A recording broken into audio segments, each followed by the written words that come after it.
और यह द्रव्य के तापीय गुण के लेक्चर नंबर 13 पर। तो अब देखते हैं अपने लेक्चर नंबर 13 को। अब जैसे कि हमने पिछले भाग में समझा था चालन को, आज हम चालन को पढ़ने वाले हैं। हमने तीन जो है आज जो देखे थे, जो स्थानांतरण उसमें के उसमें से एक था हमारा चालन। तो आज हम चालन को पढ़ेंगे और उसको कंप्लीट करने की कोशिश करेंगे। आशा है एनसीईआरटी आप एक बार रीड करके आए होंगे, और जितनी अभी तक हमारी एनसीईआरटी हो गई उतनी आपने एनसीईआरटी जो है पढ़ ली होगी। शुरू करते हैं आपके आज के लेक्चर को। चालन चालन क्या है? किसी वस्तु के दो जो है जो संलग्न भागों के बीच उनके तापों में अंतर के कारण ऊष्म स्थानांतरण की क्रियाविधि को चालन कहते हैं। अब मैं आपको इसको समझाता हूँ। मान लीजिए कोई क्षण है, ठीक है, और मान लीजिए यहाँ से आप उसको पकड़े हुए हैं और यहाँ पर से मैं उसको ऊर्जा देता हूँ, ठीक है। ऊर्जा देने के बाद क्या होगा कि जब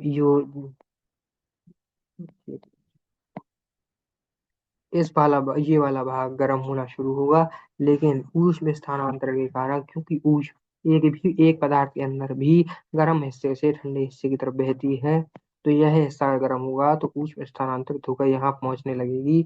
और यहाँ से आपने अगर उसको पकड़ा हुआ है उस क्षण को, तो यहाँ पर आपको गर्मी महसूस होगी और आप क्षण को छोड़ देंगे, बिकॉज आपको हाथ में क्योंकि आपको हाथ में गर्मी महसूस होने लगेगी और आप चिकने का जो है डर रहता है। और इसलिए आप जो है इस क्षण को जब यहाँ से गर्म करोगे तो आपको गर्मी महसूस इस क्षण के आखिरी स्तर तक, आखिरी सिरे तक होगी। क्यों?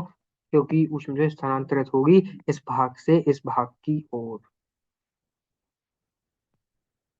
उदाहरण के रूप में मान लीजिए किसी धातु की छड़, किसी भी धातु की छड़ हो का एक सिरा आग की ज्वाला में रखा गया है। मान लीजिए किसी जो है, अगर मैं आपसे कहूँ कि एक धातु की छड़ है, उसका जो है एक सिरा आग की ज्वाला में मैंने रख दिया है। एक जो सिरे को है मैंने पकड़ लिया है अपने हाथों से, और एक सिरे को जो है हमने जो है आग की ज्वाला में रखा है। जो है शीघ्र ही छड़ का दूसरा जो सिरा है जिसको हम पकड़े हुए हैं इतना गर्म हो जाएगा कि उसे नंगे हाथों से नहीं पकड़ा जा सके। मतलब ये समझ लीजिए कि ये छड़ का एक हिस्सा जो है, अगर मैं आपसे कहूँ उसको ज्वाला में रखता है, तो अब कुछ समय बाद यह चीज देखेंगे कि जो है दूसरा सिरा बहुत ज्यादा गर्म हो जाएगा, कि आप उसके नंगे हाथों से नहीं पकड़ पाएंगे। उसके लिए आपको ग्लव्स या कोई भी ऐसा कुछ पहनना होगा जिससे आपको यह गर्मी ना लगे। पर ऐसा क्यों होता है? जहाँ ऊष्म स्थानांतरण चालन द्वारा छड़ के तप्त सिरे से छड़ के जो है विभिन्न भागों तक होता है। अब ऊष्म स्थानांतरण हुआ है, जैसे मैंने आपको अभी समझाया था कि जैसे छड़ का एक हिस्सा जब मैंने गर्म किया तो ऊष्म स्थानांतरित होकर ठंडे हिस्से की तरफ बहना शुरू कर दी, और उसी के कारण हमें जो है दूसरा क्षण इतना दूसरा हिस्सा, दूसरा भाग जो है, जो सिरा ठंडा था दूसरे जो है तप्त सिरे के, अगर देखा जाए तो अगर उससे उसके उसका वो किया जाए, उसके उसको कंपेयर किया जाए, तो जो तप्त सिरा है उससे ठंडी पूरी छड़ होगी। तप्त सिरे से बाकी जो विभिन्न क्षेत्र होंगे छड़ में, वहां तक उनका जो है स्थानांतरण चालू हो जाएगा। अब गैसें हीन ऊष्म चालक होती हैं। अब गैसें जो है वो हीन ऊष्म चालक होती हैं, और द्रवों की चालकता ठोसों तथा गैसों उसके बीच में होती है। जो द्रवों की चालकता होती है वो ठोसों तथा गैसों के बीच होती है। और याद रखिएगा गैसें हीन ऊष्म चालक हैं, ये बात आप याद रखिए, बहुत इंपॉर्टेंट है ये बात। गैस जो है गैस होते हैं वो हीन ऊष्म चालक होती है। ऊष्म चालन और उसका जो है मात्रात्मक वर्णन। अब हम ऊष्म चालन देखेंगे और उसके मात्रात्मक वर्णन को भी समझेंगे। चलिए, हाँ तो चलिए।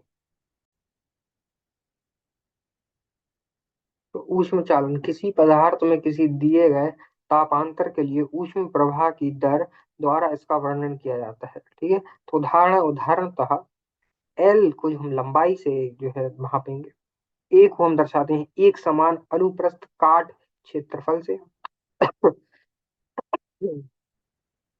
और छड़ के दोनों सिरों के बीच तापांतर स्थापित किया गया है, जैसे टीसी और टी डैश, जैसे टीसी और टीडी ताप में ऊष्म भंडार को इसे जो है दर्शाता है। आदर्श स्थिति क्षण के जो है पार्श्व पार्श्व भूता ऊष्मारोधी होते हैं, ताकि हवा समूह और परिवेश के बीच ऊष्मा का जो है विनिमय ना हो। तो पार्श्वों अर्धों और परिवेश के बीच ऊष्मा का विनिमय ना हो तो क्षण के पार्श्व में पूर्णतः ऊष्मारोधी होते हैं। चित्र 10.14 क्षण में ऊष्मा प्रवाह का उदाहरण तापांतर और ऊष्मा स्थानांतरण को दर्शाता है। चित्र 10.14 में आपको दिखाता हूँ कुछ इस प्रकार है कि ये जो है अगर मैं आपसे कहूँ, ये हमारा क्षण का एक हिस्सा है जो इस ताप पर है और दूसरा हिस्सा जो है क्षण का वो इस ताप पर है। इनके बीच की दूरी L है। और यहाँ पर देखिए 10.14 किसी क्षण जिसके दो सिरों को टीसी तरह टीडी तापों पर, जिसमें टीसी जो है ये ज्यादा है किससे, टीडी से, ज्यादा कोई अर्थ नहीं है। तो यहाँ पर टीसी जो है हमारी टीडी से ज्यादा है, मतलब जो सी पर जो हमारा ताप है वो डी पर जो हमारा ताप है उससे ज्यादा है, स्थापित किया गया है।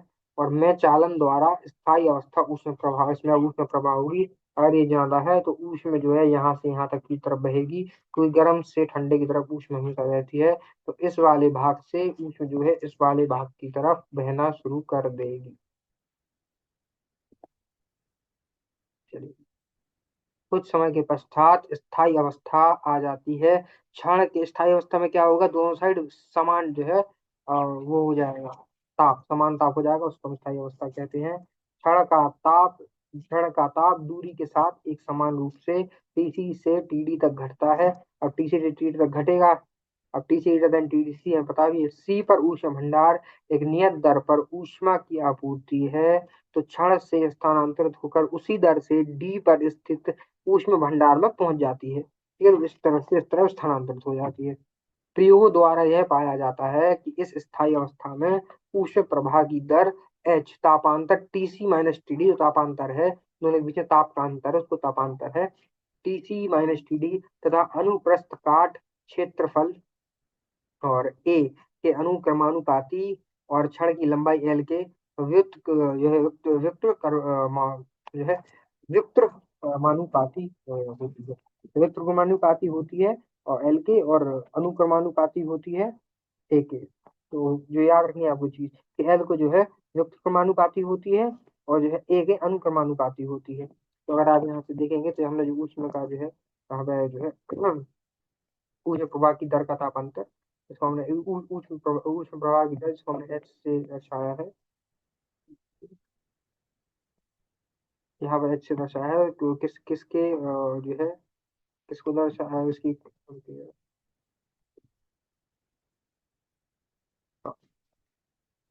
किसको दर्शा रहा है, एच बराबर A A T C minus T D. और जिसमें जो है ए क्या है क्षेत्रफल, एल क्या है जो हमारी लंबाई, जैसा कि वहां हमने बताया था ए की जो है अनुक्रमानुपाती होती है इसलिए है ऊपर है, और जो है वियुक्त क्रमानुपाती होती है एल के, तो ये वियुक्त क्रमानुपाती यहाँ पर नीचे आ गया एल, और ऊपर जो है के जो है और साथ में आया T C minus T D, क्या है जो है हमारा क्या है तापांतर है, T C minus T D जो है हमारा तापांतर है। तो कुछ इस प्रकार ये वैल्यू निकाली जाती है। चलिए आगे बढ़ते हैं। अब हम समझेंगे ऊष्म चालकता। यहाँ पर जो के जो इस्तेमाल हुआ, ये के है क्या, ये ऊष्म चालकता है, मतलब वो जो अपना हाँ, रुकिए, हाँ, ऊष्म चालकता है। अब इस ऊष्म चालकता को हम समझेंगे कि है क्या, और इसको हम समझेंगे उसमें चालकता क्या है। अनुक्रमा जो है अनुपातिकता, सॉरी हाँ, अनुपातिकता स्थिरांक के को पदार्थ की ऊष्म चालकता कहते हैं। जो जो अनुपातिकता स्थिरांक होता है के, उसको हम पदार्थ की ऊष्म चालकता कहते हैं। के का मान जितना अधिक होता है उतनी ही शीघ्रता से वह पदार्थ ऊष्म चालन करता है। अगर के की वैल्यू आपके जो है पदार्थ की ज्यादा है तो उतनी ही शीघ्रता से जो है ऊष्म चालन करेगा। SI मात्रक की बात करें तो के का SI मात्रक जूल पर सेकंड प्लस हाँ मीटर पर स्क्वायर पर किलो होता है, या फिर आप वेबर पर मीटर पर किलो भी इसको लिख सकते हो। कुछ नहीं, मैं जूल पर सेकंड को वेबर कर दिया, उसकी यूनिट होती है। अब ऊष्म चालकता के मान की बात की जाए तो 10.6 जो यहाँ पर दी हुई है अभी मैं आपको दिखाऊंगा। 10.6 में विभिन्न पदार्थों की ऊष्म चालकता के मान दिए गए हैं। ताप के साथ ऊष्म चालकता में थोड़ा अंतर होता है, लेकिन समान ताप पर परिसर में इन मानों का आचार माना जाता है। अब यहाँ जितने भी यहाँ आपको जो है कुछ पदार्थों की ऊष्म चालकताएं दी गई हैं, ये एक ताप पर दी गई हैं। अगर अलग अलग तापों पर जो है आपको ऊष्म चालकता में परिवर्तन देखने को मिल सकता है। तो यह सारी जो धातुओं की ऊष्म चालकता है, ये सारी की सारी जो है एक ताप पर है। तब यहाँ कुछ पदार्थ जैसे कि चांदी, तांबा, धातुएं और अधातुएं और गैसों की शक्ति अलग अलग दी हुई है। वायु की आप यात्रा कर सकते हैं, और आपको करनी हो तो 0.024, या गैस जो, और वायु की या जल की भी आप याद करना चाहें तो 0.8 की आप कर सकते हैं। बाकी धातुओं की बात करें तो चांदी, तांबा, एल्यूमिनियम, पीतल, लेड की देख सकते हैं अभी कैसी कितनी कितनी उसमें चालकता है। सबसे कम पारा की है, सबसे ज्यादा चांदी की है, तांबे की ज्यादा है। ऐसे आप देख सकते हैं। आधातु की बात की जाए तो कैसे हमारी सबसे कम या सबसे ज्यादा किसकी है, आप उसमें भी देख सकते हैं। कंक्रीट, शरीर वसा ना जो है हमें सबकी दी हुई है। हिम हिम की दी हुई है कितनी, 1.6। लकड़ी की 0.12, और जल की 0.8। ऐसी गैसों में दी हुई वायु की, हाइड्रोजन की सबसे कम है, तो हाइड्रोजन की ज्यादा है, वायु की कम है। अब देख सकते हैं कि इस प्रकार से हमारी ऊष्म चालकताएं होती है। अब ऊष्म चालकों और ऊष्मारोधी पदार्थों की तुलना। अच्छे ऊष्म चालक कौन होते हैं? जो है जैसे धातुओं की ऊष्म चालकता अधिक है तो इन्हें हम अच्छे ऊष्म चालक कहते हैं, क्योंकि इनमें से ऊष्म चालकता अधिक होती है। मतलब ऊष्म अगर हम गर्म करेंगे तो आराम से जो है एक तरह से दूसरे शरीर की तरफ चला जाता है बहुत आराम से। और अच्छे ऊष्मरोधी पदार्थ कौन से होते हैं? जैसे लकड़ी या कांच तंतु की ऊष्म चालकता कम होती है। तो अब अच्छे ऊष्मरोधी पदार्थ कौन से होंगे जिनकी ऊष्म चालकता कम होती है? अब तांबे का विवर्तन। तांबा ऊष्मा का अच्छा चालक होने के कारण बर्तन की पेंदी पर ऊष्मा वितरण को उत्पन्न करता है, जिससे भोजन समान रूप से पकता है। अब इसी के हम इसलिए हम तांबे के बर्तनों का जो है उपयोग करते हैं, क्योंकि तांबा जो है एक ऊष्मा का अच्छा चालक होता है। जो अगर हम उसे नीचे से गर्म करते हैं तो बहुत ही आसानी से पर जो खाना होता है हमारे बर्तन में वो आराम से पक जाता है। तो तांबे का जो एक अच्छा उष्ण चालक है, इसी कारण बर्तन की पेंदी पर जो है उष्ण विकिरण का उत्पन्न करता है, जिससे भोजन जो है हमारा सामान्य रूप से पक जाता है। ऊष्मा स्थानांतरण और अनुप्रयोग। अब प्लास्टिक जो है फेन, अगर हम इसकी बात करें तो हाँ, अब प्लास्टिक फेन वायु की कोटरिका के कारण अच्छे ऊष्मारोधी होते हैं। जो प्लास्टिक का फेन होता है, वायु की जो केटरिका के कारण वो एक अच्छे ऊष्मारोधी होते हैं। अब मैं बात करूं कंक्रीट की छतें। अब जो हमारी छत होती है जो कंक्रीट की बनी होती है, अलग अलग प्रकार की छतें होती हैं। कुछ गांव में अगर आप जाओगे तो कुछ घर आपको ऐसे मिलेंगे जो लकड़ी से और तरह तरह की चीजों से, जो मिट्टी से अपनी छत को बनाते हैं। लेकिन हम अपनी अपनी छतों की बात कर रहे हैं। जो जो छत कंक्रीट की होती है हम उन छतों की बात कर रहे हैं। तो अगर आपने देखी होगी जो छत कंक्रीट की होती है, तो कंक्रीट की जो छतें होती हैं, अब कंक्रीट की उष्ण चालकता कम नहीं है, जिसके कारण गर्मियों में कंक्रीट की छतें बहुत गर्म हो जाती हैं। अब क्या होता है, कंक्रीट आपको पता है कि ऊष्म चालकता उसका कम नहीं, उसकी ऊष्म चालकता ज्यादा है।